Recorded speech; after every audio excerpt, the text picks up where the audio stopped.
इसका कहना है कि सिंघानिया साहब की बर्थडे पार्टी में ये भी एक गेस्ट हैं। बीवी के तलवे चाटने वाला कंगाल घर जमाई शर्म से डूब के मर क्यों नहीं जाते? और ये फूल के साथ कांटा कौन है? जिससे सनाया के पापा शेखर गिल ने शादी करवाई थी। Am I right, Sanaya? अगर उनको पता चला कि मेरा पति ऐसा गरीब कंगाल है तो फिर कितनी बेइज्जती होगी। पता नहीं शनाया को क्या दिखता है इसमें जो इसे धक्के मारकर घर से नहीं निकाल देती।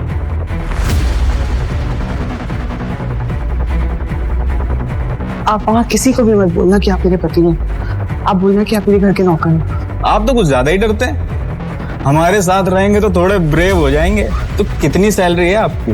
12,000 मिल जाती। अहान की हकीकत क्या थी ये कोई नहीं जानता था। अहान सिंह रायज़ादा सर, आप मुझ गरीब की बर्थडे पार्टी पे 10,000 की मामूली नौकरी करने वाले इंसान को क्यों कर रहा था बैंक का प्रेसिडेंट सल्यूट? क्यों शनाया के पापा ने उसकी शादी एक गरीब लड़के से करवाई? क्यों अचानक अहान को देखकर विकी अपने गुंडों के साथ भागने लगा? जो मेरी बीवी से बदतमीजी की है उससे माफी मांगो और निकल जाए ऐसे।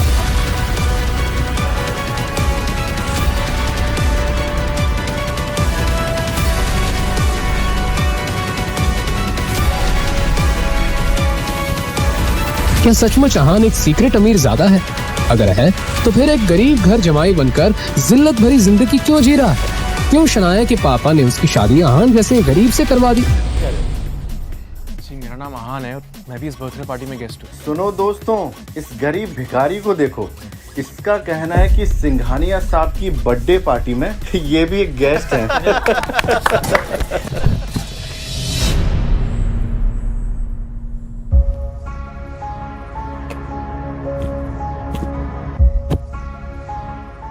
शनाया बेबी घर चलते हैं। बेबी?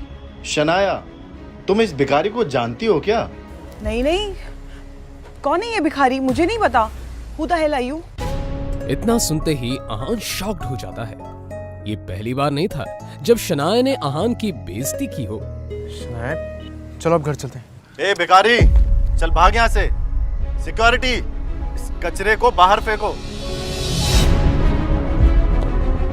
तभी ठीक उसी समय बर्थडे बॉय सिंघानिया पहुंचता है। लेकिन अचानक सिंघानिया की नजर अहान पर पड़ती है और वो अहान को अपनी पार्टी में देखकर चौंक जाता है। अहान सिंह रायज़ादा सर, आप मुझ गरीब की बर्थडे पार्टी पे आई कैन बिलीव इट। आप मेरी पार्टी पर आए, मैं धन्य हो गया sir. Please please please please please. ये सारा नजारा देखकर शनाया और बाकी लोगों के पसीने छूट जाते हैं। लेकिन अहान कुछ नहीं बोलता है और चुपचाप वहां से बाहर निकल जाता है। बाहर जाकर वो शनाया का इंतजार करता है। जब पार्टी खत्म होती है तो शनाया नशे में बाहर आती है।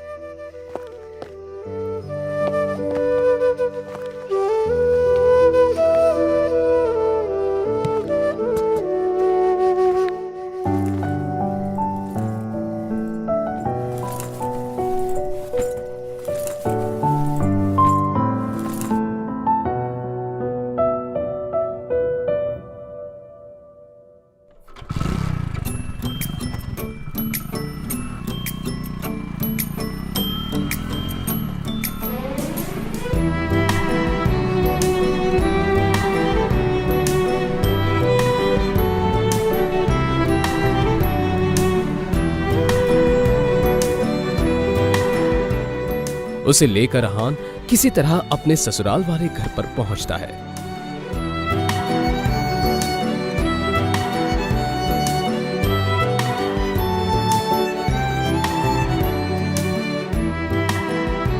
अहान अपने ससुराल में ही घर जमाई बनकर रहता था और इस बात का मजाक सभी उड़ाते रहते थे।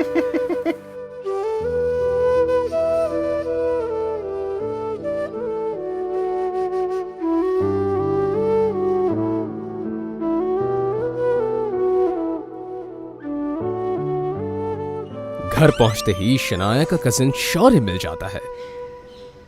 गाल घर जमाई शर्म से डूब के मर क्यों नहीं जाते?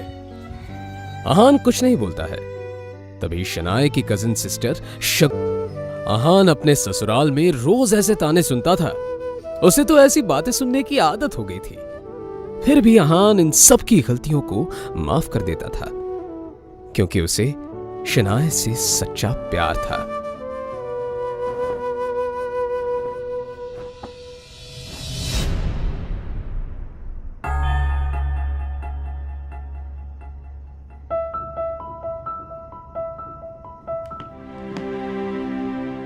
भिखारी कहीं का। और उसकी एक मजबूरी थी, जिसके कारण उसे इस तरह की जिल्लत भरी जिंदगी जीनी पड़ रही थी।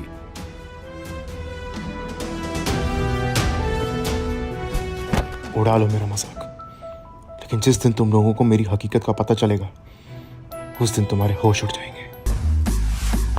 आहान की हकीकत क्या थी, ये कोई नहीं जानता था। लेकिन न जाने क्यों आहान भी किसी को नहीं बता।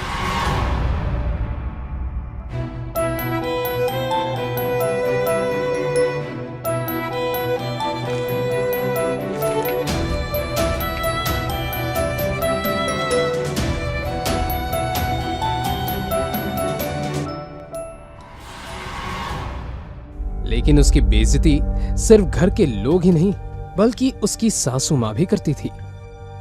वो तो अपनी बेटी शनाया का आहान से डिवोर्स करा देना चाहती थी।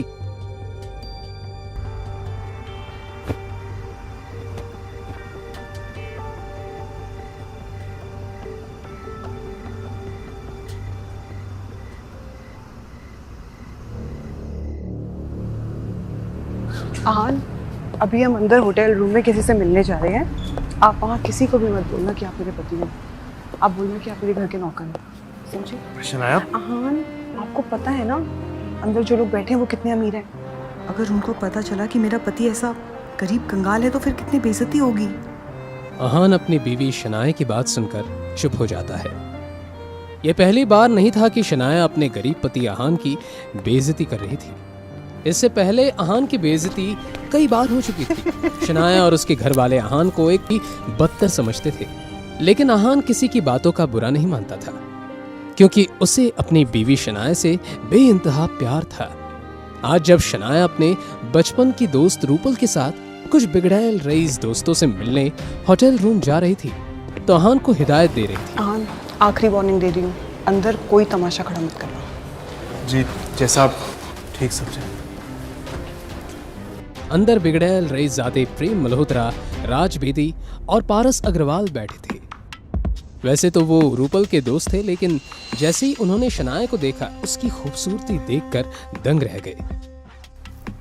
रूपल ही कौन है, गुलाब जैसी खूबसूरत? ये मेरी बेस्ट फ्रेंड शनाया है।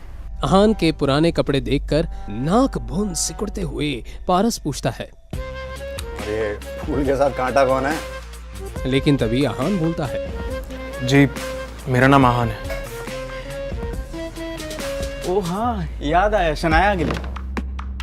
तो इसका मतलब ये आहान है जिससे शनाया के पापा शेखर गिल ने शादी करवाई थी। Am I right, Shanaya? अब जैसे ही प्रेम और पारस को पता चलता है ये गरीब इंसान इस खूबसूरत लड़की शनाया का पति है, तो शनाया के फ्लर्ट करने के अरमानों पर पानी फिर जाता है। अब वो तीनों मिलकर आहान की गरीबी का मजाक उड़ाने लगते हैं। तो आहान भैया, मैंने सुना आप किसी बैंक में काम करते हैं, तो कितनी सैलरी है आपकी? लेकिन ये तीनों लड़के हंसते हंसते आहान की बेइज्जती कर रहे थे। 12,000 मिल जाते हैं। कितना?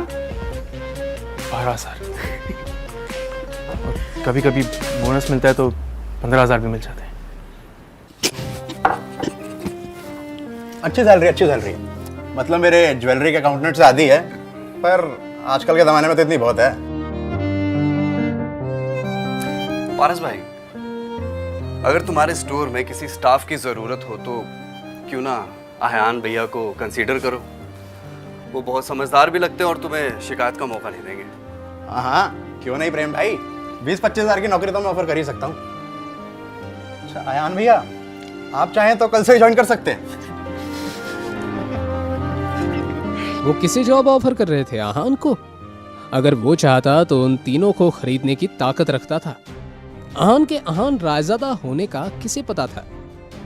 यहाँ तक कि शनाया और उसके घर वाले भी सच से अनजान थे कि इस गरीब अहान की हकीकत कुछ और है। अहान भी यहाँ अपनी हकीकत किसी को बताना नहीं चाहता था, इसलिए अहान ने भी इस तरह इस सिचुएशन को हैंडल किया जैसे कि अहान ने इन बातों को सुना ही नहीं था। उसने कहा, थैंक यू मिस्टर अग्रवाल, आपका ऑफर सच में बहुत कमाल है। आपने मेरे बारे में इतना सोचा, इसके लिए मैं आपका शुक्रगुजार हूँ। लेकिन सच कहूँ तो मैं ज्वेलरी के बारे में ज़्यादा कुछ जानता नहीं हूँ। इधर शनाया अहान और रूपल के रईस दोस्तों की बेकार की बातों को सुनकर चिढ़ गई।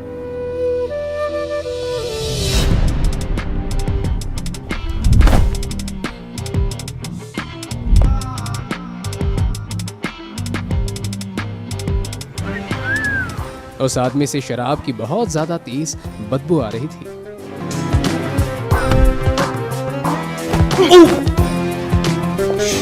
दिया इंसान, तुम्हारी हिम्मत कैसे हुई मुझसे ऐसी बात करने की? हटो मेरे रास्ते से। ए रुक! क्या कहा? मैं घटिया? छोड़ो मेरा। अब शनाया ने ज्यादा सोचे बिना उस आदमी के मुंह पर एक थप्पड़ जड़ दिया।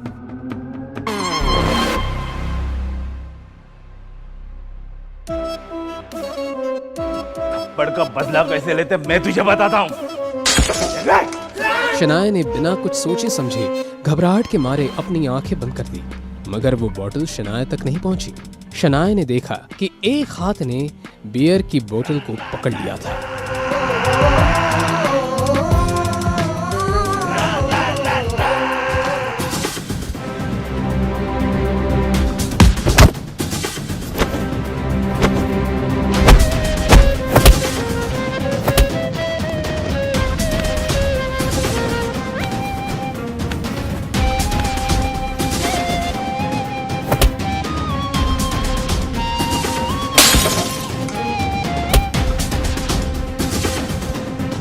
तुझे कोई ज्यादा ही चढ़ गई है। अगर अपनी सलामती चाहता है ना, जो मेरी बीवी से बदतमीजी की है उससे माफी मांगो और निकल जाए ऐसे। बहुत बड़ी गलती कर दी तूने, मुझ पे हाथ उठाकर। अब मैं तुझे बताता हूँ कि मुझे कितनी चढ़ी है।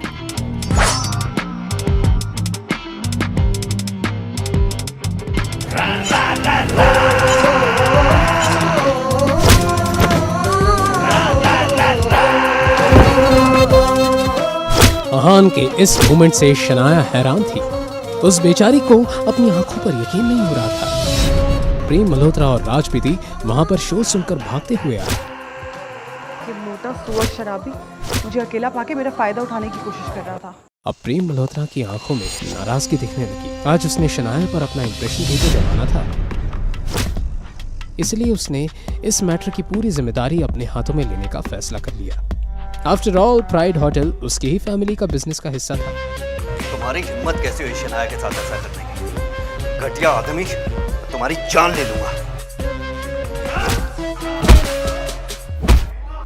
ये दोनों मेरी बीवी शनाया पर अपना इंप्रेशन जमाने के लिए उस आदमी को कुछ ज्यादा ही पीट रहे हैं। ये बात तो साफ है कि ये आदमी कोई आम शराबी नहीं है। प्रेम मल्होत्रा और राज बेदी रुकने का नाम ही नहीं ले रहे थे, इसलिए अहान ने उन दोनों को रोकते हुए कहा, बस करो, इसको उसी सजा मिल चुकी है।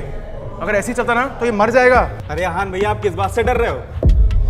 और अगर ये मोटा सांड यहाँ मर भी गया ना तो कोई फिक्र नहीं, मैं इस होटल का मालिक हूँ। इस मैटर को यहीं आसानी से सॉल्व कर दूंगा। ये अहान और साथ ही साथ एक नंबर का फट्टू डरपोक भी है। शनाया को अहान पे चिढ़ मच रही थी। शनाया ने प्रेम मल्होत्रा और राज बेदी की तरफ देखकर कहा, जाने दो, छोड़ दो इसको। अरे अहान भैया, आप तो कुछ ज्यादा ही डरते हैं। हमारे साथ रहेंगे तो थोड़े ब्रेव हो जाएंगे। ये बात किसी ताने से कम नहीं थी, मगर ये सब समझने के बाद भी अहान ने कुछ नहीं कहा। कुछ गुंडे अंदर आए। प्रेम मल्होत्रा ने गुंडों को अंदर आते हुए देखा। लगता है इसमें की चमड़ी ना इससे ज्यादा मोटी है। इतनी मार खाने के बाद भी ये ठिकाने नहीं है। कोई बात नहीं, इन सबको मैं मजा चखाता हूँ।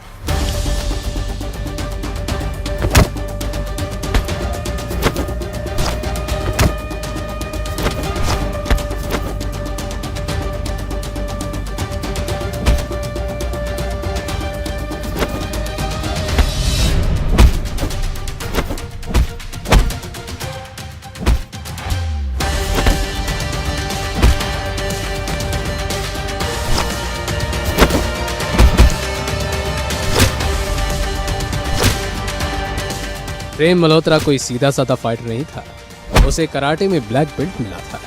एक एक करके प्रेम मल्होत्रा ने गजेंद्र के सारे साथियों को हरा दिया।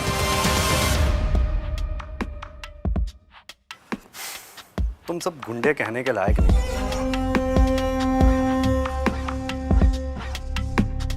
वाह मेरे चीते प्रेम भाई, तूने तो कमाल कर दिया। अब मुझे नहीं लगता कि ये गुंडे हमें परेशान करेंगे। मिस शनाया, रूपल, आप दोनों ठीक हैं? प्रेम के सवाल के जवाब में शनाया और रूपल ने हामी भर दी। प्रेम शनाया की आंखों में अपने लिए तारीफ देखना चाहता था, मगर उसने देखा कि शनाया की नजरें तो अपने पति आहान की तरफ थी। वो आहान जो चुपचाप बैठे हुए गुंडों की तरफ देख रहा था। प्रेम मल्होत्रा को और चिढ़ मच गई। भाई अब इन ठल्ले गुंडों का क्या करना है? किसी को बुलाऊं क्या ना दफनाने के लिए? अरे नहीं यार, मेरा स्टाफ देख लेगा। आइए आप बाहर आइए। पारस बस अपनी बात को बड़ा चढ़ा के कह रहा था। वो सच में ऐसा कुछ करने की हिम्मत भी नहीं कर सकता था।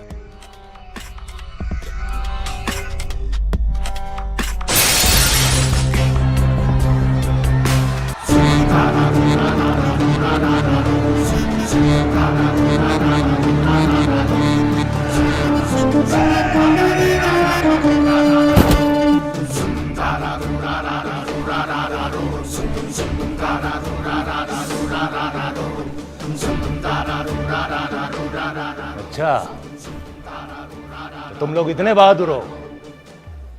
अगर ऐसा है तो मेरा भी सामना करो। हाँ, तो मैं कहाँ डरता हूँ? तुम सबको हराना मेरे भाई आपका खेल है। मगर जब तक प्रेम मल्होत्रा ने अपनी ये बात कही, वो आगे कुछ बोल ही नहीं पाया।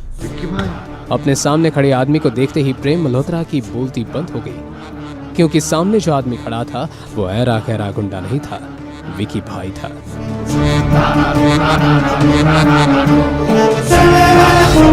उन सभी की आंखों में एक तरह की झलक थी, जिसे देखकर ऐसा लग रहा था कि प्रेम और बाकी सब की तरफ खुद मौत चलकर आ रही है। उन तीनों की रईस बिजनेस फैमिलीज हर महीने जिस विकी भाई को डर कर प्रोटेक्शन फीस भेजते थे, आज उन्होंने उसी विकी भाई से पंगा ले लिया था। अभी अभी किसने मुझे चैलेंज किया? भाई, हम मजाक कर रहे थे, हमें पता ही नहीं था कि सामने आप खड़े हैं। हमें माफ कर दीजिए। वो मजाक कर रहा था। कोई बात नहीं, मजाक तो चलता रहता है। क्यों ना एक मजाक मैं तेरे साथ करूं? क्यों ना हम इस बात को बात करके सुलझा लें।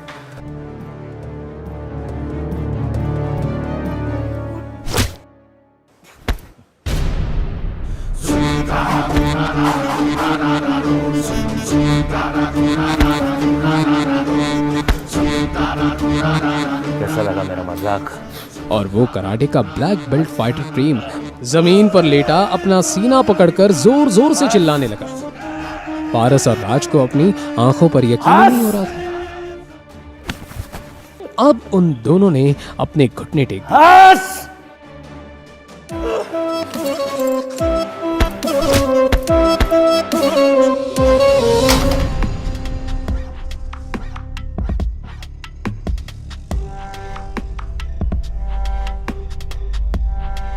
उठाना।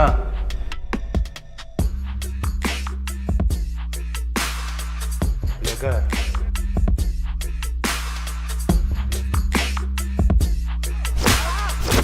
सबके सब चीख चीख कर रो रहे थे। ये नजारा देखकर वहां खड़ी रूपल और शनाया घबरा गई।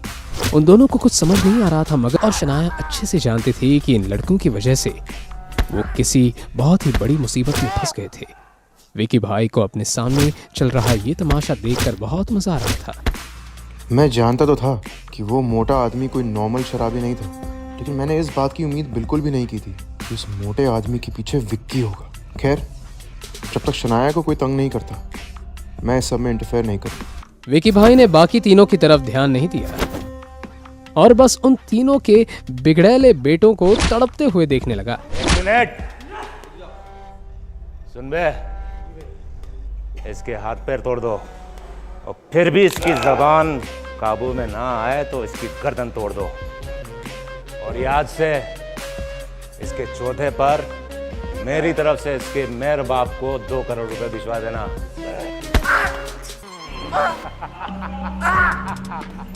रुको रुको रुको, बस बहुत हो गया। जैसे ही शनाया ने अपनी ये बात कही, विकी भाई ने जब इस आवाज की डायरेक्शन में देखा,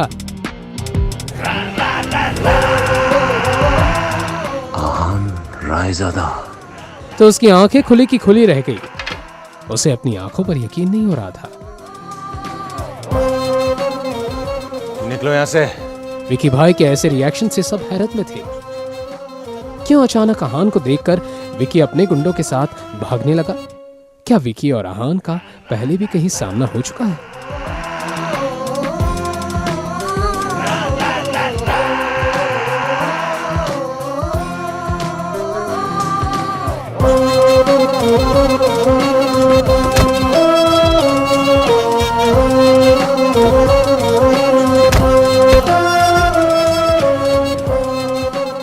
क्या सचमुच आहान एक सीक्रेट अमीर ज़्यादा है?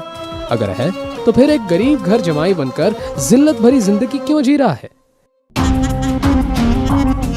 क्यों शनाया के पापा ने उसकी शादी आहान जैसे गरीब से करवा दी?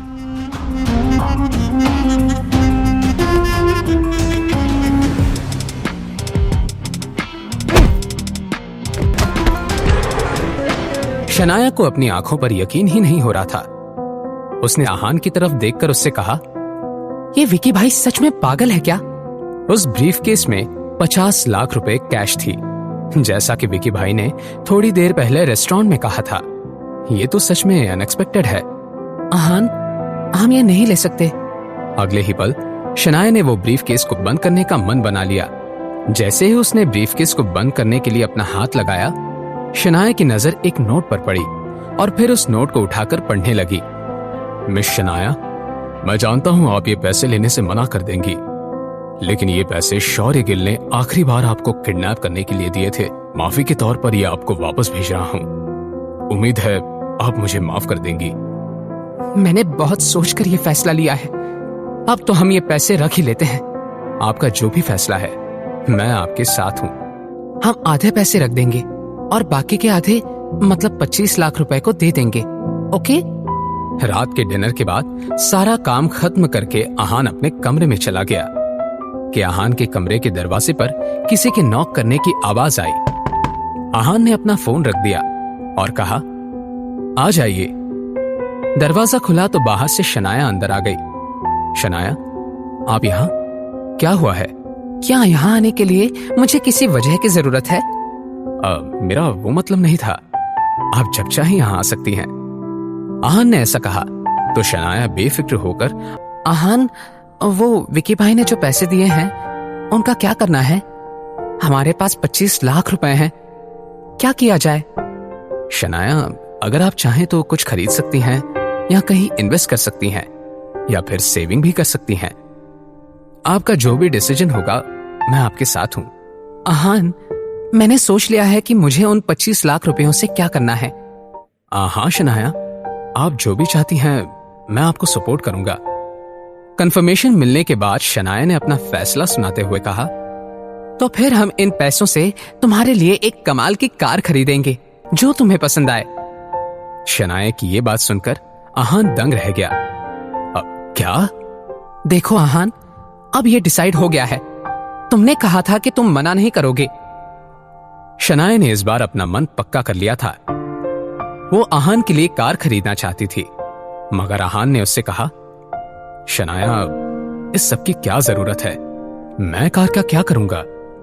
आहान अपनी बात कर ही रहा था कि शनाया ने उसका हाथ पकड़ लिया और अपनी बड़ी बड़ी आंखों से आहान की तरफ देखकर बोली, अब क्या मेरा तुम पर इतना भी हक नहीं है? ऐसी बात नहीं है। तो फिर तय रहा, कल सुबह जाकर हम कोई अच्छी सी कार खरीदते हैं।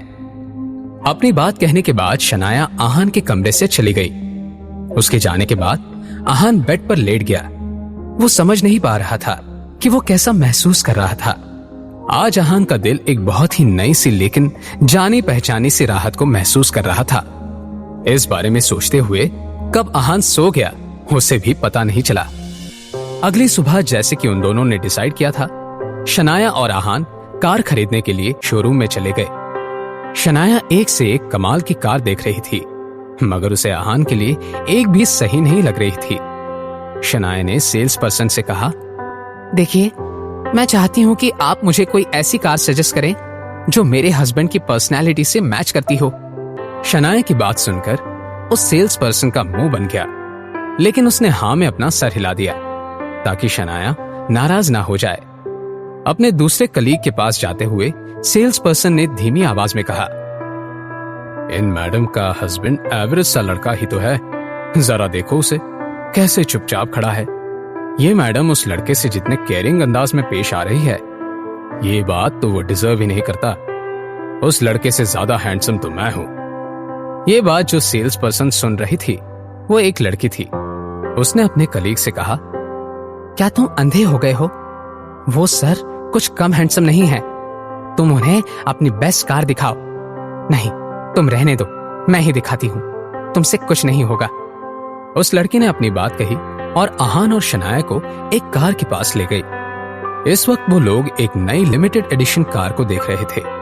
तो शनाया ने उस सेल्स पर्सन लड़की से कहा, हम यही कार लेना चाहते हैं, क्या हमें ये आज मिल सकती है? आज क्यों? आपको ये कार अभी मिल सकती है। आप बाकी की प्रोसीजर के लिए मेरे साथ आइए। आधे घंटे में आप ये कार ले जा सकते हैं। थोड़ी ही देर बाद आहान और शनाया अपनी नई कार में बैठे हुए थे।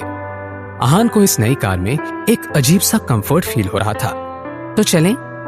शनाया बहुत एक्साइटेड थी। आहान ने हामी भर दी और कार शुरू की। दोनों के लिए भी ये राइड बहुत ही यादगार होने वाली थी। शनाया के मोबाइल पर एक नोटिफिकेशन आया और मैसेज खुलने के बाद शनाया हंसने लगी। उसने आहान से कहा, मैंने कार का फोटो रूपल को सेंड किया था। वो कह रही थी, नए बेबी के लिए कॉन्ग्रेचुलेशंस। ये सुनकर आहान भी स्माइल करने लगा।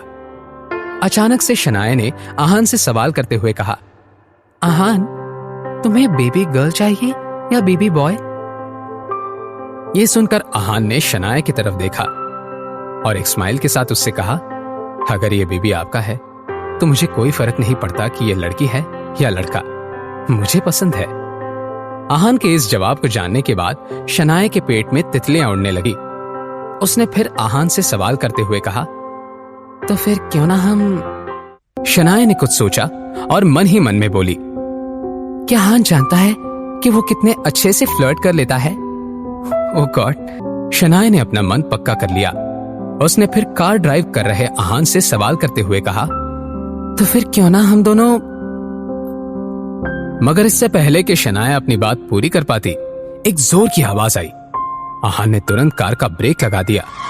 एकदम से कार को रोकने की वजह से जोर की आवाज गूंजी। शनाया ने आंखें खोली तो देखा कि एक मिडिल एज्ड औरत सड़क पर गिरी हुई थी। वो तो अच्छा था आहान का ध्यान रास्ते पर ही था, वरना शायद इस औरत को लग जाता। शनाया, क्या आप ठीक हैं? शनाया बहुत घबराई हुई थी, मगर जब उसने आहान के हाथ को अपने सामने पाया तो वो बेफिक्र हो गई। उसने आहान से कहा, मैं ठीक हूँ, लेकिन ये सामने कौन है? क्या उन्हें हमारी वजह से कोई चोट आई हुई है? शनाया ने शॉक्ड होकर जोर से कहा, सीमा बुआ? शनाया को अपनी आंखों पर यकीन ही नहीं हो रहा था। सीमा बुआ जी का नाम सुनकर उनकी आंखें भी शार्प हो गई। आहान को सीमा बुआ जी खास पसंद नहीं थी, क्योंकि उनकी उसी हरकत की वजह से शनाया बहुत परेशान हो गई थी। वो सिर्फ पैसे और ज्वेलरी ही नहीं, शनाया के इंपॉर्टेंट डॉक्यूमेंट्स जैसे कि पासपोर्ट और एटीएम कार्ड भी ले गई थी। सीमा बुआ जी ने देखा कि ड्राइवर सीट पर आहान बैठा था। ये देखकर वो गुस्सा हो गई। एक ही पल के अंदर अंदर सीमा बुआ जी के चेहरे पर छाया हुआ डर नफरत में बदल गया। वो गुस्से से चलते हुए आहान की साइड की विंडो की तरफ आई और उन्होंने आहान की खिड़की पर जोर जोर से हाथ मारना शुरू किया। आहान ने उनकी तरफ एक गुस्सैल नजर से देखा और खिड़की का शीशा नीचे कर दिया। विंडो का कांच नीचे होते ही सीमा बुआ जी आहान पर बरस पड़ी। बेशरम, एक घर जमाए होने के बाद भी तुम्हारी इतनी हिम्मत कैसे हुई? अभी अगर मेरी जान चली जाती तो क्या तुम जिम्मेदारी लेते? सीमा बुआ जी ने आहान को खरी खोटी सुनाते हुए कहा। आहान को वैसे भी इस ड्रामे से कोई फर्क नहीं पड़ रहा था, मगर शनाया ने आहान की तरफदारी करते हुए कहा, सीमा बुआ जी, आप पहले हमारे कार के सामने आकर रुकी थी, और हाँ, वो भी जानबूझकर। अब अपनी भतीजी की ऐसी बातें सुनने के बाद सीमा बुआ जी के तेवर ही बदल गए। वो गुस्से से शनाया को घूरने लगी और सीमा बुआ जी ने शनाया से कहा, ना समझ लड़की, तुम ये कैसी बातें कर रही हो? क्या मतलब है कि मैं जानबूझकर बीच में आई थी? मैं तो रास्ते से साइड से आराम से चल रही थी। ये बात तो साफ है कि तुम्हारे इस पति ने मेरी जान लेने की कोशिश की है। सीमा बुआ जी ने अपनी ये बात बहुत ही कॉन्फिडेंस के साथ कही थी। अपने दोनों हाथों को कमर पर रखकर वो ऐसे लग रही थी मानो आज वो झगड़ा करने की तैयारी से आई थी। आहान ये सारा नाटक देखने के मूड में नहीं था और सीमा बुआ जी की बात सुनने के बाद वो और भी ज्यादा इरिटेट हो गया। उसने धीमे आवाज में बड़बड़ाते हुए कहा, आपके साथ तो ऐसा ही होना चाहिए। आहान ने तो बस खुद से ही कहा था, लेकिन फिर भी सीमा बुआ जी ने ये बात सुन ली और चिढ़कर आहान से कहा, तुमने क्या कहा? तुम तो कुछ ज्यादा से सर पर चढ़ गए हो। मैं बता रही हूँ कि अगर तुमने मेरे साथ बदतमीजी करने की कोशिश की तो अच्छा नहीं होगा। जब शनाया ने आहान के अगेंस्ट ऐसी बात सुनी तो वो गुस्सा हो गई। शनाया अपनी सीमा बुआ जी से कुछ कहने ही वाली थी, लेकिन आहान ने उसका हाथ पकड़कर उसे शांत करने का इशारा कर दिया। तभी आहान, शनाया और कार के बाहर खड़ी सीमा बुआ जी ने एक आवाज सुनी, माँ, क्या आप ठीक हैं? कहीं किसी ने आपको तंग तो नहीं किया? रतन, मेरे बच्चे, अच्छा हुआ कि तुम आ गए। रतन को देखने के बाद आहान और शनाया ने एक दूसरे की तरफ देखा। उनके चेहरे पर डिसअपॉइंटमेंट ने जगह ले ली। रतन सीमा बुआ जी का बेटा था। इस लड़के की उम्र 30 पार कर चुकी थी, मगर फिर भी न ये कुछ कमाता था और न ही इसके पास कोई जॉब था। रतन की इमेज कुछ खास नहीं थी। वो दिन भर अपने कुछ निठल्ले दोस्तों के साथ किसी न किसी को फंसाकर उनसे जबरदस्ती पैसे ले लेता और वापस करने का नाम भी नहीं लेता था। इस वक्त रतन के हाथ में एक लोहे का रॉड था।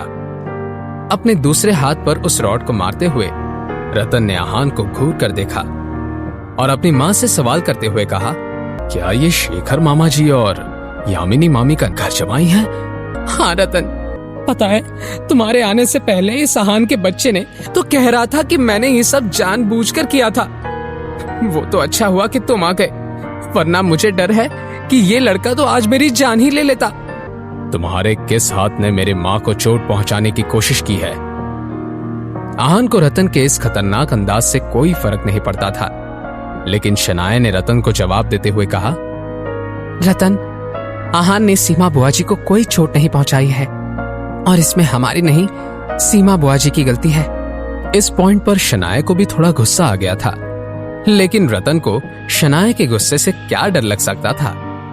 उसने शनाया का मुंह बंद करते हुए कहा, तुम अपना मुंह बंद करो। तुमने किसे धोखेबाज कहा? आहान के सवाल के जवाब में सीमा बुआ जी ने कहा, क्या मेरे बेटे रतन ने कुछ गलत कहा है? यह लड़की धोखेबाज नहीं है तो और क्या है? उसने अपनी बुआ जी और भाई का साथ देने की बजाय तुम्हारे जैसे कचरे के डब्बे का साथ देना सही समझा। हम दोनों उसके खून के रिश्तेदार, हमारे सामने तुम जैसे 2 कौड़ी के इंसान को चुना शनाया ने। वो पति है मेरा, अपना मुंह संभाल कर बात कीजिए। और आप मेरे रिश्तेदार कब से हो गए? खून के रिश्ते से अगर दुनिया चलने लगती तो आप जैसे लोगों को अपने ही परिवार में चोरी करने की जरूरत ना पड़ती। शनाया की बात सुनने के बाद सीमा बुआ जी का चेहरा जम गया। उन्होंने शनाया से कहा, शनाया, ऐसे तुम कैसे कह सकती हो? क्या तुम्हारा ये पति तुम्हें बड़ों के मुंह लगना सिखा रहा है? शनाया, इससे पहले कि तुम अपने सारे संस्कार और परवरिश छोड़ दो, अपने इस नाकारे पति को ही छोड़ दो। संस्कार तो चोरी करने में भी नहीं नजर आते। अब सीमा बुआ जी का गुस्सा 7वें आसमान पर पहुंच गया था। उन्होंने अपने बेटे रतन की तरफ देखकर कहा, रतन, लगता है कि यामिनी भाभी ने अपने बेटी को कुछ भी नहीं सिखाया है, लेकिन कोई बात नहीं। अगर उसकी माँ ने कुछ नहीं किया तो उसकी बुआ जी उसे अच्छा बर्ताव सिखाएगी। रतन बेटा, जाओ और इस नालायक लड़की को मेरी तरफ से 2-3 थप्पड़ लगा दो। अपनी माँ की बात मानते हुए रतन शनाया की तरफ बढ़ने लगा। उसने अपना दाहिना हाथ हवा में उठाया। रतन शनाया को थप्पड़ मारने वाला था कि शनाया ने डर के मारे अपनी आंखें बंद कर ली। अगले ही पल एक जोर की आवाज आई। यह थप्पड़ रतन को पड़ा था। शनाया ने जब सामने खड़े रतन को देखा तो वो हैरान रह गई। हट्टा कट्टा रतन इस वक्त अपना दंदना रहा कान पकड़कर खड़ा था और उसका गाल लाल हो गया था।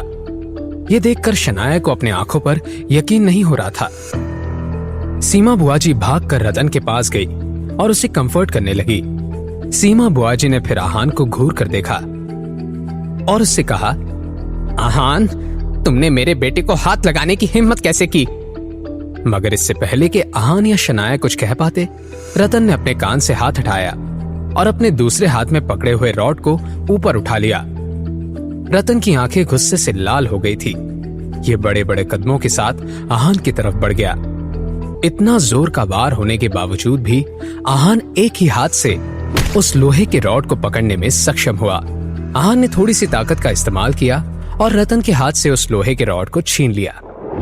वो लोहे का रॉड आहान के हाथ में जाते ही ताकतवर रतन का कॉन्फिडेंस मिट्टी में मिल गया।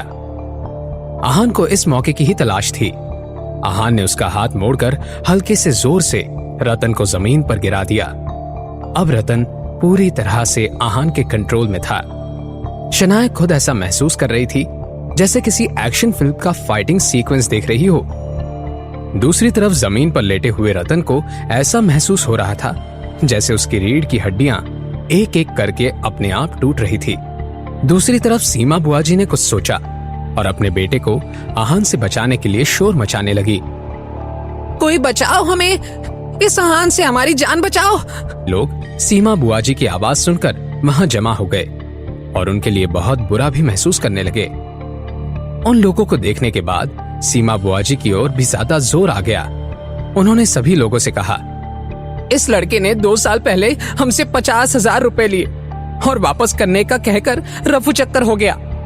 तब से मैं और मेरा बेटा दर दर की ठोकरें खा रहे हैं। सीमा बुआजी की एक्टिंग टॉप क्लास की थी। हर किसी को उन पर यकीन हो गया। सभी आहान की तरफ देखकर उसे भला बुरा कह रहे थे।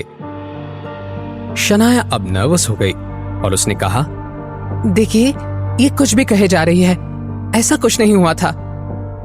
सब जाकर अपना काम करिए, यहाँ पर वक्त बर्बाद करने में कोई मतलब नहीं है। मगर इस पॉइंट पर शनाया की बात कौन मानने वाला था? कोई इतना पत्थर दिल कैसे हो सकता है? एक तो पैसे ले लिए और वापस करने के बजाय मारपीट कर रहा है। क्या ऐसे ही लोगों को हड़प कर इसने ऑडी खरीदी है ये? हाँ, नहीं तो क्या? इन्हें देखकर कोई कह सकता है क्या कि ऐसी घटिया हरकतें करते होंगे?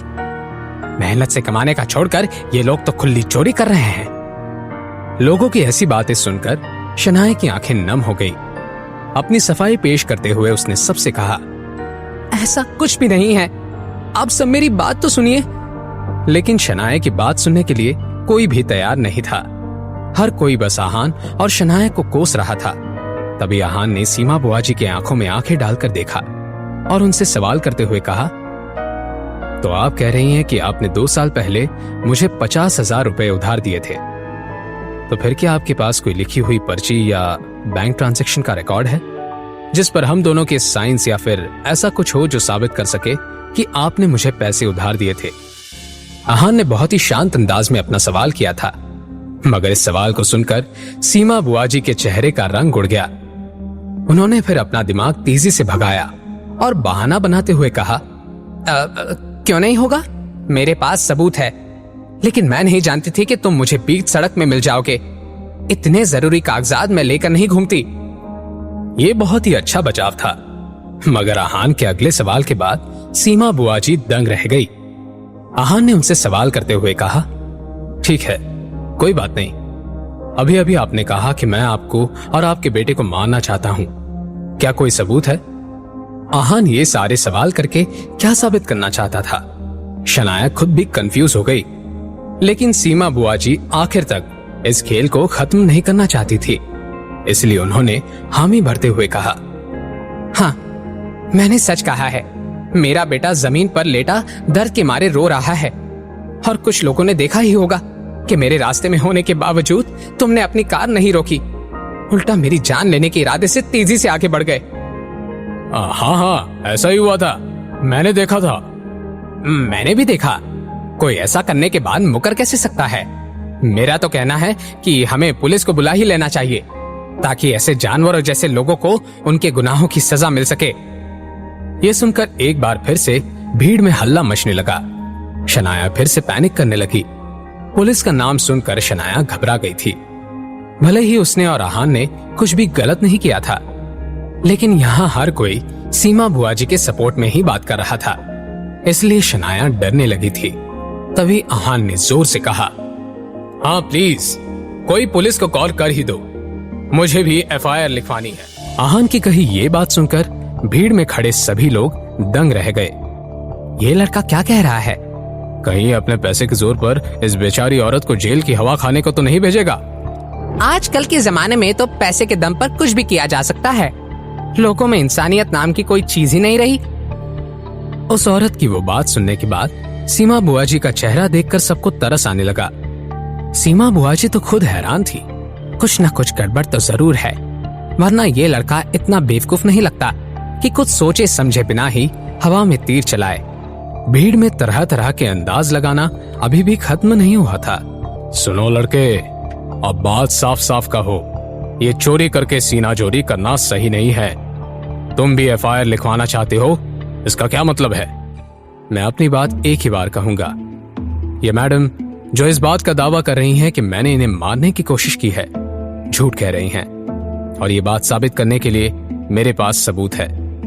मेरी कार में रिकॉर्डर है और ऑडियो और वीडियो के साथ सब कुछ रिकॉर्ड कर लेता है। कार रिकॉर्डर का नाम सुनकर सीमा बुआ जी के चेहरे का रंग ही बदल गया। भीड़ में से हर कोई अब सीमा बुआ जी की तरफ शक भरी नजर से देख रहा था। मैं बेगुनाह हूँ, ये बात मैं साबित कर सकता हूँ, और ये मैडम मुझे और मेरी बीवी को बिना वजह परेशान कर रही हैं। ना ही सिर्फ इन्होंने मेरा वक्त बर्बाद किया, पर मेरी बदनामी करने की भी कोशिश की है। इसीलिए मैं इनके खिलाफ शिकायत दर्ज करना चाहता हूँ। आहान ने फिर सीमा बुआ जी की तरफ अपने कदम बढ़ा दिए और उनसे सवाल करते हुए कहा, आपका कहना है कि मैंने आपसे 50,000 रुपए उधार लिए थे और मैं पैसे वापस लौटाए बिना फरार हो गया ना? अगर ये सच है तो पुलिस को बुला ही लेते हैं, वही पता कर लेंगे कि कौन किससे पैसे चुरा कर भागा है। वो क्या है ना कि अभी मुझे थोड़ा घर पर काम है, मैं अभी निकलती हूँ। ये कहकर सीमा बुआ जी रतन के पास गई, उसे सहारा देकर खड़ा होने में मदद की। रतन जल्दी खड़े हो जा, अब हमें यहाँ से निकलना होगा, वरना मुझे डर है कि भीड़ में खड़े ये सारे लोग हमारी भी पिटाई ना लगा दें। एक बार की जिल्लत तो चल जाएगी, मगर अगर ये बात पुलिस तक पहुंच गई तो बात कुछ ज्यादा ही बिगड़ जाएगी। उठो, जल्दी करो। अगले ही पल दोनों माँ बेटे ऐसे भागने लगे, सभी लोग अपनी नजर चुराकर अपने अपने रास्ते चले गए। आखिरकार ये सारा मामला आहान ने खत्म कर दिया था। पीछे पलटते ही आहान की नजरें शनाया से मिली। आहान ने देखा कि शनाया हैरान नजरों से आहान की तरफ देख रही थी, और वो आहान को ऐसे देख रही थी जैसे इस कॉन्फिडेंट और चार्मिंग लड़के को पहली बार देख रही थी। शनाया के ऐसे एक्सप्रेशंस को देखकर आहान मुस्कुराने लगा। उसने अपने एब्सेंट माइंडेड बीवी का हाथ पकड़ा और उसे अपने साथ कार की तरफ ले गया। शनाया को कार में बिठाने के बाद आहान भी ड्राइवर सीट पर जाकर बैठ गया। आहान, कार में रिकॉर्डर कैसे आ गया? वो कार में कोई रिकॉर्डर नहीं है, शनाया ने आहान की तरफ देखते हुए मन ही मन में कहा। क्या ऐसा कोई प्रॉब्लम नहीं है जो मेरा हैंडसम हस्बैंड सॉल्व नहीं कर सकता? शनाया, आप ये क्या सोच रही हैं? क्या आपका हस्बैंड बहुत हैंडसम है? ऐसा कुछ नहीं है, मैं तो ये सोच रही थी कि मुझे तुमसे बचकर रहने की जरूरत है। क्या पता कब मुझे भी ऐसे ही कंट्रोल करने लग जाओ तो? आप उस बारे में परेशान मत होइए, मैं आपको कैसे कंट्रोल कर सकता हूँ? मैं तो खुद ही आपके कंट्रोल में हूँ। दूसरी तरफ भीड़ और शनाया और आहान से भागने के बाद सीमा बुआ जी और रतन एक बस स्टॉप पर आकर बैठ गए। आहान हाथापाई करने में इतना एक्सपर्ट कैसे हो गया? उसे देखकर तो ऐसा लगता है कि यामिनी भाभी उसे खाना भी नहीं देती होंगी। पता नहीं माँ, मैं खुद भी इस बारे में कुछ नहीं जानता, मगर एक बात है जो मैं कह सकता हूँ, आहान ने अपनी पूरी ताकत का भी इस्तेमाल नहीं किया था। ये सुनकर सीमा बुआ जी शॉक्ड हो गई। अच्छा है हमने उसे ज्यादा परेशान नहीं किया, आगे से इस बात का ध्यान रखते हैं कि उस आहान से दूरी बनाए रखें। नहीं माँ, ऐसे कैसे हो सकता है? अगर बाहर किसी को पता चला कि मैं पिट के आया हूं तो मेरी क्या ही इज्जत रह जाएगी। नहीं, मैंने फैसला कर लिया है। अपने दोस्तों के साथ मिलकर मैं उस आहान की हड्डी पसली एक कर दूंगा। तुमने सही कहा बेटा, तुम जब चाहे उसे मार सकते हो, लेकिन उससे पहले हमें आहान से पैसे कमाने हैं। माँ, ये सब कैसे होगा? हम अभी के अभी तुम्हारे शेखर मामा के घर पर चलते हैं। जितना मैं शेखर भैया को जानती हूँ, वो तो आहान से कुछ नहीं कहेंगे, लेकिन यामिनी भाभी, वो आहान को बिल्कुल पसंद नहीं करती। हम जाकर उनसे ही आहान की शिकायत लगाएंगे। तुम जाकर अपने चोटों के निशान दिखा दोगे तो भी भाभी को यकीन हो जाएगा और हमें कुछ पैसे भी मिल जाएंगे। क्या आहान यामिनी मामी की बात मान जाएगा? इस सवाल को सुनकर सीमा बुआ जी जोर जोर से हंसने लगे। सीमा बुआ जी ऐसे क्यों हंस रही थी, ये तो रतन को नहीं पता था, लेकिन एक बात साफ थी, सीमा बुआ जी के दिमाग में कोई नई खिचड़ी पक रही थी। शहर के दूसरे कोने में आहान और शनाया मिलकर कुछ खरीदारी कर रहे थे। आहान ने सब्जी वाले से कहा, भैया थोड़ा जल्दी दे दीजिए, मेरी बीवी को घर जाकर जल्दी से खाना भी खिलाना है, उन्हें थोड़ी भूख लगी हुई है। आहान की नई कार को देखकर वहां आई हुई एक भाभी ने आहान से कहा, आहान, तुमने तो नई कार खरीद ली है, क्या हमें मिठाई नहीं दोगे? हम भाभी, मैं मिठाई तो लेकर नहीं आया हूँ, लेकिन सब्जी वाले भैया से कहकर आपको मेरी तरफ से 2 नींबू दिला सकता हूँ। कार के पास खड़ी शनाया देख रही थी आहान इन सब लोगों के साथ कितने अच्छे से मिलजुल कर हंस रहा था। तब उसका फोन बजने लगा। शनाया ने बिना देखे कॉल उठा लिया। दूसरी तरफ से आवाज आई, आहान कहाँ है? सीमा बुआ जी को बिना वजह हंसते हुए देखकर रतन ने उनसे पूछा, माँ क्या हुआ है, आप ऐसे क्यों हंस रही हैं? रतन, मेरे बच्चे, क्या तुम्हें याद है कि 2 साल पहले हम तुम्हारे शेखर मामा जी के घर खाने पर गए थे? उस दिन यामिनी भाभी ने घर जमाई को सबके साथ डाइनिंग टेबल पर भी नहीं बैठने दिया था, उसे डांट लगाकर कहीं और जाने को कहा। उसी दिन एक बात साफ थी कि जब तक यामिनी भाभी जिंदा हैं, आहान गिल परिवार में सर उठा के नहीं जी सकता, और मैं ही इस बात का फायदा उठाकर अपनी बेइज्जती का बदला लेकर रहूंगी। थोड़ी ही देर में दोनों माँ बेटे शेखर गिल के दरवाजे पर खड़े थे। सीमा बुआ जी ने डोरबेल बजा दी। घर में मिसेस यामिनी गिल अकेली ही थी। उन्होंने जैसे ही दरवाजा खोला, वह हैरान रह गई। सीमा दीदी, आप यहाँ कैसे? क्यों भाभी, क्या मैं यहाँ नहीं आ सकती? अपनी बात कहने के बाद सीमा बुआ जी ने मिसेस यामिनी गिल के जवाब का कोई इंतजार नहीं किया और अपने बेटे के साथ सीधा घर के अंदर चली गई। सीमा बुआ जी और रतन आराम से सोफे पर बैठ गए। भाभी, आपका दामाद कहाँ है? उस बेशरम को आने के लिए कहिए। सीमा दीदी, क्या हुआ है? आप आहान को क्यों ढूंढ रही हैं? भाभी, आपको क्या हो गया है? आप मुझे इतने सवाल क्यों पूछ रही हैं? एक बार उस आहान को बाहर बुला लीजिए, आपको भी पता चल जाएगा कि क्या हुआ है। वो आहान और शनाया कुछ सामान खरीदने के लिए बाहर गए हैं, मैं उन्हें कॉल करके बुलाती हूँ। अपनी बात कहने के बाद मिसेस यामिनी गिल कुछ दूर गई और शनाया को कॉल लगाने लगी। कुछ देर बजने के बाद ही शनाया ने कॉल आंसर किया था। आहान कहाँ है? क्या हुआ है मॉम? शनाया, बातें बंद करो और ज्यादा सवाल मत करो। जल्दी से आहान को फोन दो, मुझे उससे बात करनी है। वैसे तो शनाया कुछ समझ नहीं पा रही थी, मगर अपनी मॉम को इतना इम्पल्सिव होते हुए देखकर शनाया जल्दी से आहान के पास चली गई और उसे फोन पकड़ा दिया। उसने जैसे ही हेलो कहा, मिसेस यामिनी गिल ने उससे कहा, आहान, क्या तुम्हारी सीमा दीदी से कोई मुलाकात हुई थी जिसमें तुमने उन्हें नाराज कर दिया है? मॉम, वो थोड़ी बहस तो हुई थी। क्या बात है, आप इतनी परेशान क्यों लग रही हैं? क्या हुआ है? वो अपने बेटे के साथ घर आई है। अभी के अभी घर आओ और ये फैला हुआ रायता साफ करो। अपनी बात कहने के बाद मिसेस यामिनी गिल ने कॉल काट दिया। शनाया आहान की तरफ क्यूरियस होकर देख रही थी। क्या हुआ है आहान? क्या घर पर कोई प्रॉब्लम हुई है? प्रॉब्लम हुई नहीं है, आई है। सीमा बुआ जी और रतन घर पर आए हुए हैं। पता नहीं मैंने क्या सोचकर सुबह उनसे जान पहचान दिखाई। पहले ही नजरअंदाज कर दिया होता तो शायद इतना बड़ा इशू न बनता। आप टेंशन मत लीजिए शनाया, मैं सब ठीक कर दूंगा। चलिए घर चलकर इस प्रॉब्लम को सॉल्व करते हैं। कुछ देर के बाद आहान और शनाया घर पहुंच गए। सीमा बुआजी और रतन बड़े ही आराम से पैर फैलाए हुए बैठे थे। जैसे ही यामिनी गिल ने देखा कि उनकी बेटी और दामाद घर लौट आए थे तो उनकी जान में जान आई।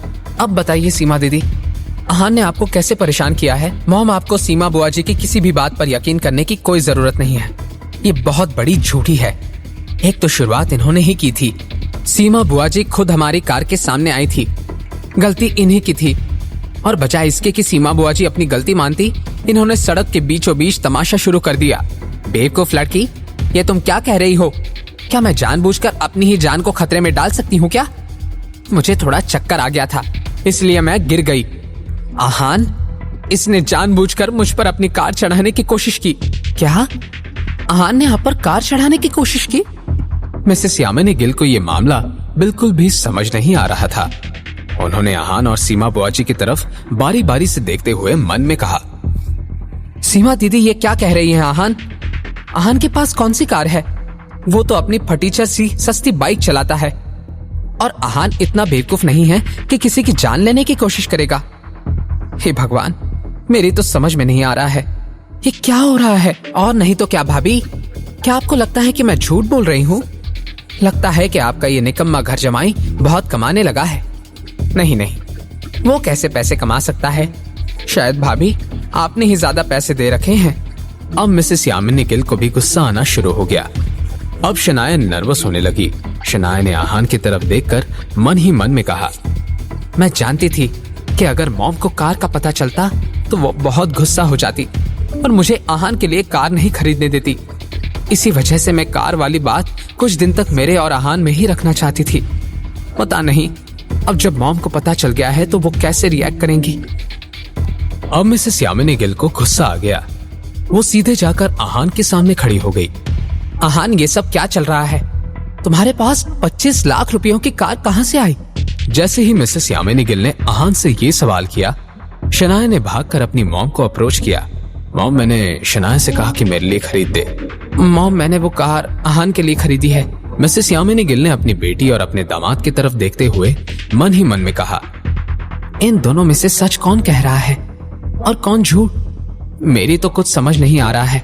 एक मिनट, भले ही आहान या शनाया में से कोई झूठ कह रहा हो, पैसे तो शनाया ने दिए होंगे, मगर उसके पास 25 लाख कहां से आ गए? शनाया, ये पैसे कहां से आए? तुमने 25 लाख कहां से लाए? मॉम, आहान ने ये पैसे खुद कमाए हैं। शनाया, क्या तुम मुझे बेवकूफ समझ रही हो?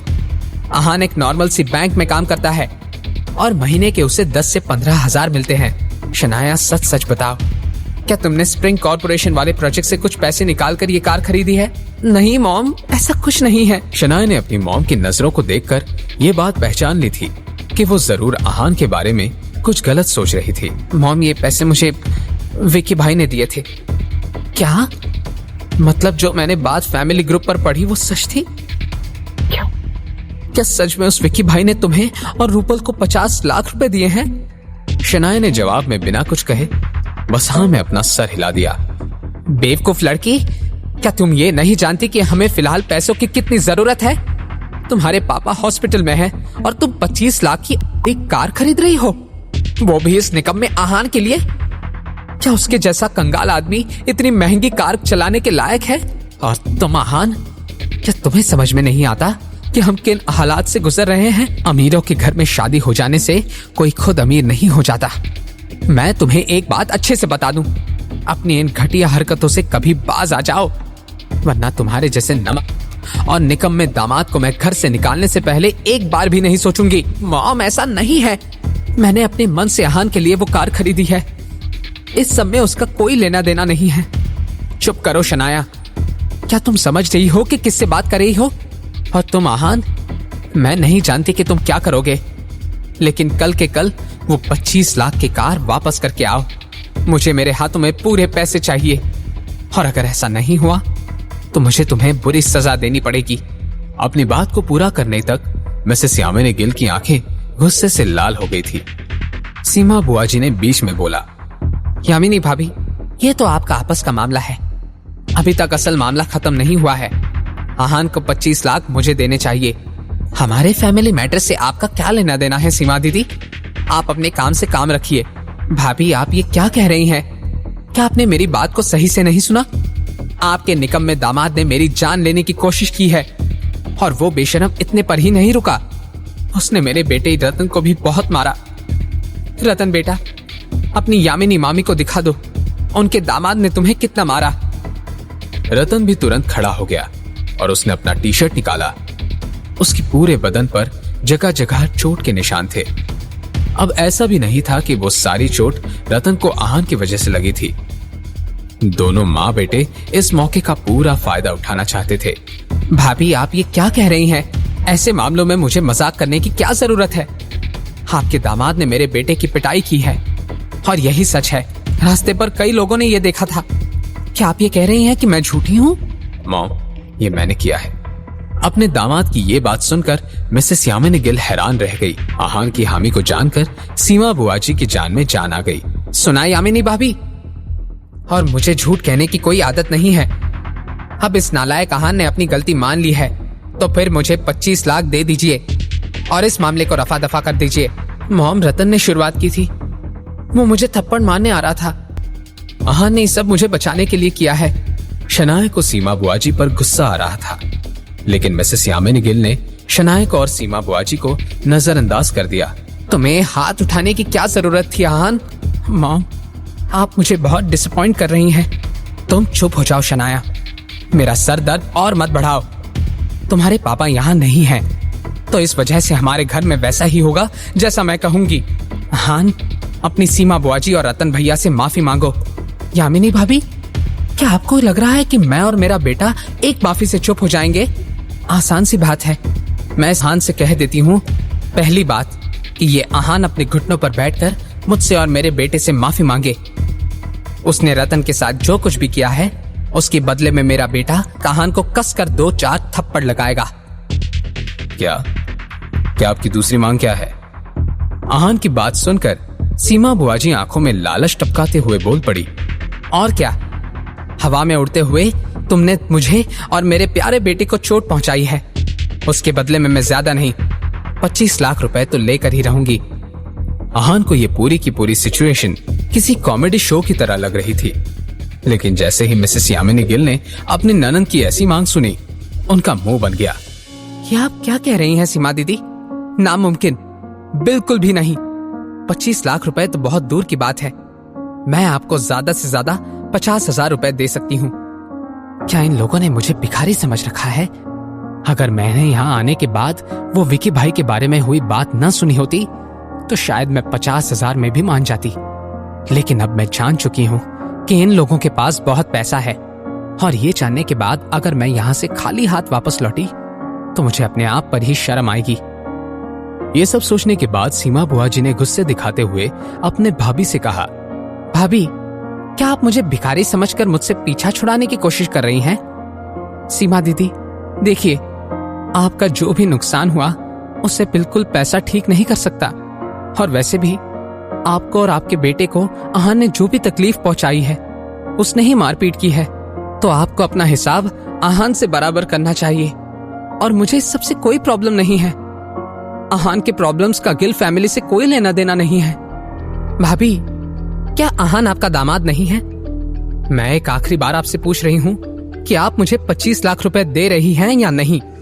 सोच समझकर जवाब देना भाभी, कहीं आगे जाकर आपको अपने इस फैसले पर पछतावा ना करना पड़े। और हाँ सीमा दीदी, मेरा आपके और आहान के इस मसले में बीच में पड़ने का कोई इरादा नहीं है। मिसेस यामिनी गिल का ये जवाब सुनने के बाद सीमा बुआजी के चेहरे पर कोई डिसअपॉइंटमेंट नहीं था। उल्टा वो तो एक टेढ़ी मुस्कान के साथ यामिनी भाभी की तरफ देखने लगी। अच्छा, कोई बात नहीं भाभी, वैसे मुझे आपको एक कुछ बताना था। वो क्या हुआ था ना, कुछ दिन पहले मैं किसी आदमी से मिली थी। क्या सरनेम था उनका? हाँ, याद आया, शर्मा। वो मुझसे कह रहे थे कि आप और वो कॉलेज में थे। भाभी, क्या आप चाहती है कि मैं ये कहानी बताना कंटिन्यू करूं? सीमा दीदी, अगर आप नाराज हैं तो हमें बैठकर शांति से बात करनी चाहिए। आप क्या कहती हैं? भाभी, बात तभी करेंगे जब आप मुझे 25 लाख देने के लिए तैयार होंगी। ठीक है दीदी, आहान धीरे धीरे करके आपको 25 लाख रुपए दे देगा। मैं खुद जिम्मेदारी से उससे ये काम करवाऊंगी। ये शर्मा कौन है? जिसका नाम एक बार सुनते ही मॉम इतना घबरा गई। जितना मैं उन्हें जानता हूं, वो किसी से हार नहीं मानती हैं। लेकिन मॉम का ऐसा रिएक्शन देखकर ये बात तो साफ है कि ये कुछ ज्यादा ही सीरियस मैटर है। चलो अब जब सब तय हो गया है तो भाभी आहान से कहिए कि अपने घुटने पर बैठ के मुझसे और रतन से माफी मांगे। मेरे पास ज्यादा वक्त नहीं है। आहान, क्या तुमने सुना? सीमा बुआजी और रतन से माफी मांगो। आहान देखो, अगर एक बार तुम सीमा दीदी और रतन से माफी मांग लोगे तो मैं बीती आ रही सारी बातों को भूल जाऊंगी और तुम्हें और शनाया को ज्यादा डांट भी नहीं लगाऊंगी। मॉम आप कुछ ज्यादा ही कह रही हैं। आहान मेरा हस्बैंड है, उसने जो कुछ भी किया मेरे लिए किया। शनाया ने जाकर डायरेक्टली आहान का हाथ पकड़ लिया और उससे बोली, आहान चलो, हम यहाँ से चलते हैं। शनाया की आंखों में इस वक्त एक अलग लेवल का डेस्परेट इमोशन था। वो आहान के लिए जिम्मेदारी लेने से पीछे नहीं हट रही थी। शनाया ने आहान की आंखों में देखते हुए मन ही मन में कहा, आहान मुझे माफ कर दो। पिछले 3 सालों से मैं तुम्हें कभी समझ नहीं पाई, या फिर ये कहा जाए कि मैंने तुम्हें समझने की कभी कोशिश नहीं की। लेकिन अब मैंने डिसाइड कर लिया, तुम मेरे हस्बैंड ही नहीं मेरी फैमिली हो। चाहे जो हो जाए, मैं हर सिचुएशन में तुम्हारे साथ खड़ी रहूंगी। शनाया, ये तुम क्या कह रही हो? चलते हैं? कहाँ चलते हैं? देखो शनाया, आज अगर तुम इस दरवाजे से बाहर चली गई तो वापस आने के बारे में सोचना भी मत। अपने जज्बातों में बहकर कोई भी उल्टा सीधा फैसला करने की जरूरत नहीं है। इस पॉइंट पर मिसेस यामिनी गिल अपना डर गुस्से के पीछे छिपा रही थी। उन्हें लगा कि थोड़ी डांट सुनकर शनाया अपना फैसला बदल देगी और अगर उसने ऐसा नहीं किया तो आहान को रोकना होगा। और तुम भी आहान, हाँ, जोश होश में यहाँ से जाने के बाद कल अगर तुम शनाया को लेकर यहाँ आए तो गिल परिवार से अपने सारे रिश्ते तोड़ देना। भाभी, वो नई कार, वो ऑडी मेरे बेटे को दे दो और जब शनाया वापस आए तब उससे कहना कि मेरे पास 25 लाख रुपए कैश ले आए। क्योंकि मिसेस यामिनी गिल के पास कोई दूसरा ऑप्शन नहीं था, उन्होंने चुपचाप हामी भर दी। उनकी हामी को जानने के बाद सीमा बुआजी मन ही मन में मुस्कुराते हुए बोली, अरे वाह, अब तो मेरे पास एक महंगी कार भी है और ढेर सारा पैसा भी। ये निकम्मा आहान तो मेरे लिए बड़ा लकी निकला। अब जब तक मेरे पास वो राज है तब तक मेरी जिंदगी आराम से कटेगी। जहां एक तरफ कोई आहान की वजह से खुशियां मना रहा था, आहान थोड़ा डिप्रेस महसूस कर रहा था। आहान ने कभी भी मिसेस यामिनी गिल की कड़वी बातों को दिल पर नहीं लिया था, मगर आज उसे वो बहुत चुभ गई थी। तभी शनाया अपने बिल्डिंग से बाहर आई। उसने आहान की उदास आंखें देखी। मैं बहुत बड़ी बेवकूफ हूँ, उसका दिल बहुत साफ है। तभी तो खुद से ही पहले वो मेरे और मॉम डैड के बारे में सोचता था। एकदम से शनाया को आहान का चेहरा याद आया और वो भागकर आहान के पास चली गई। शनाया ने उसे हक कर लिया। शनाया, क्या हुआ? क्या आप ठीक हैं? आहान, आई एम सॉरी। पता नहीं घुटनों के बल बैठकर उस नालायक रतन से माफी मांगने की बात को तुमने चुपचाप कैसे सुन लिया? अगर मैं तुम्हारी जगह होती तो वो सब सहन नहीं कर पाती। मैं ठीक हूं, आपको फिक्र करने की कोई जरूरत नहीं है। मैं तुम्हारी वाइफ हूं, याद है ना? हम दोनों एक टीम हैं। तुम्हें मेरे सामने ठीक होने का दिखावा करने की कोई जरूरत नहीं है। मैं शर्मिंदा हूं, प्लीज मुझे माफ कर दो। शनाया, आपको मुझे कभी भी सॉरी नहीं कहना है। आप कुछ गलती कर ही नहीं सकती। लेकिन मॉम की तो गलती है ना, उन्हें तुम्हारे साथ ऐसा पेश नहीं आना चाहिए था। शनाया अपना और आहान का मूड खराब नहीं करना चाहती थी, इसलिए उसने आहान की आगोश से अपना सर बाहर निकाला और पूछा, तो आज रात हम कहाँ रहने वाले हैं? हम? शनाया, इस सब की कोई जरूरत नहीं है। मॉम ने मुझे घर से निकाला है, आपको नहीं। आपको मेरे लिए परेशान होने की जरूरत नहीं है। और घर लौट। बिल्कुल नहीं। अगर मॉम तुमसे माफी मांगकर तुम्हें घर वापस आने का नहीं कहेंगी तो मैं भी घर नहीं लौटूंगी। तो फिर हम रोजवुड स्प्रिंग में चलते हैं। जब से आहान ने वो बंगलो खरीदा था, उसे वहां रहने का एक मौका भी नहीं मिला था। वो चाहता था कि शनाया को वो उसके अपने घर में ले जाए, लेकिन इस वक्त शनाया कुछ और ही फील कर रही थी। उससे कंफ्यूज होकर आहान से कहा, रोजवुड स्प्रिंग? वहां पर तो कोई होटल नहीं है, सिर्फ बंगलोज हैं। हम होटल में क्यों रहेंगे? हम होटल में नहीं रहेंगे तो कहाँ रहेंगे? रास्ते पर? आप भी ना शनाया, क्या सोच रही है? हम बंगलों में रहेंगे। आहान की बात सुनकर शनाया ने नाक सिकुड़ ली। आहान, अब मुझे चिढ़ाना बंद करो। तुम्हें ब्रैग करने की कोई जरूरत नहीं है। रोजवुड स्प्रिंग में 9 बंगलों हैं और वो 9 के 9 बेचे जा चुके हैं। हमारे लिए वहां कोई जगह नहीं है। शनाया, क्या आपको लग रहा है कि मैं मजाक कर रहा हूं? मैं सच कह रहा हूं। रोजवुड स्प्रिंग में मेरा एक बंगलो है, बहुत बड़ा, बहुत खूबसूरत, वैसा जैसे आपको पसंद आएगा। आहान ने अपनी बात बहुत ही जेन्युइन अंदाज में कही थी। वो ये कोशिश कर रहा था कि शनाया को उस पर यकीन आ जाए, लेकिन एक बार फिर आहान की बात को शनाया मजाक समझकर बोली, हाँ आहान, तुम ये क्यों नहीं कहते हो कि पूरा स्प्रिंग कॉर्पोरेशन ही तुम्हारा है? अब चलो। अपनी बात कहते हुए शनाया ने आहान का हाथ पकड़ा और उसे खींचकर अपने साथ ले जाने लगी। आहान कुछ कहना तो चाहता था, लेकिन उसने अपनी बात को मन में ही रहने दिया। आहान ने दिल ही दिल में कहा, अब मैं शनाया से जो भी कह रहा हूं, आपको जोक ही लग रहा है। हाँ, तो कुछ कहने का क्या फायदा? लेकिन सच तो यह है कि असल में पूरा स्प्रिंग कॉर्पोरेशन ही मेरा है। खैर जाने दो। अब मेरा मजाक उड़ाना बंद करो। आज रात हम रूपल के घर चलते हैं। उसका घर बहुत बड़ा है और वो वहां अकेली ही रहती है। वो हम दोनों को वहां रहने के लिए मना नहीं करेगी। वैसे तो शनाया ने जब रूपल के घर जाने को कहा, आहान थोड़ा अनकंफर्टेबल हो गया, लेकिन शनाया की खुशी के लिए वो कुछ भी करने को तैयार था। कुछ देर चलने के बाद आहान और शनाया ने टैक्सी रोकी और रूपल के घर जाने लगे। टैक्सी में बैठने के बाद जब शनाया ने रूपल को अपने आने की खबर दी तो उसे सब कुछ बता दिया। कुछ देर के बाद वो दोनों रूपल के घर के बाहर थे। शनाया और आहान एक दूसरे की तरफ देखते हुए खड़े थे। इस पौधे को उठाने में मेरी मदद करो। इसके नीचे एक स्पेयर चाबी रखी हुई है। वो पौधा थोड़ा ज्यादा ही भारी था। उसे उठाने की कोशिश करते हुए आहान और शनाया थोड़े नजदीक आ गए, लेकिन हमेशा की तरह इस बार शनाया नर्वस नहीं हो रही थी, बल्कि उसके आहान की तरफ देखकर स्माइल किया। क्या आज शनाया अपने दिल की बात कह पाएगी? क्या आहान और शनाया का रिश्ता आगे बढ़ पाएगा या फिर से कोई बीच में आ जाएगा?